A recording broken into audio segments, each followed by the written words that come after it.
Hello everyone, welcome back to my channel trading and earning. So আজকে হচ্ছে এপ্রিলের 9 তারিখ আর আমি সকাল সকাল হাজির হয়েছি কিছু আপডেটস নিয়ে। সো কালকের ডাটা অনুযায়ী আমাদের এফআই এবং ডিআই যারা রয়েছে, মানে ফরেন ইনভেস্টর যারা রয়েছে, তারা কিন্তু কালকে সেল করেছে 4,994 কোটি, এবং যারা ডিআই রয়েছে মানে ডোমেস্টিক ইনভেস্টররা রয়েছে, তারা কিন্তু কালকে বাই করেছে 3,094 কোটি। এছাড়াও যেটি ইম্পর্টেন্ট নিউজ সেটা হচ্ছে ট্রাম্প কিন্তু 50% ট্যারিফ বাড়িয়ে দিয়েছে চায়নার ওপরে, যেটা মার্কেটের জন্য খুব একটা ভালো কিন্তু নয়, মানে মার্কেটের ওপরে এর এফেক্ট কিন্তু খুব একটা ভালো হবে না। এছাড়াও আরবিআই এর মানে রিজার্ভ ব্যাঙ্ক অফ ইন্ডিয়ার কিন্তু আজকে একটি ইভেন্ট রয়েছে।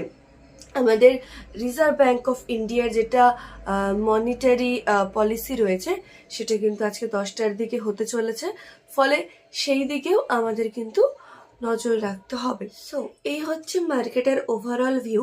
তো কোথাও একটা গিয়ে মনে হচ্ছে যে আজকে মার্কেটে কিন্তু নেগেটিভ হতে পারে।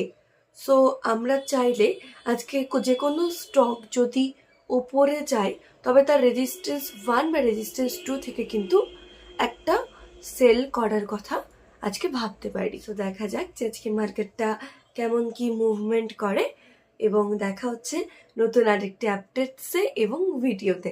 Thanks for watching.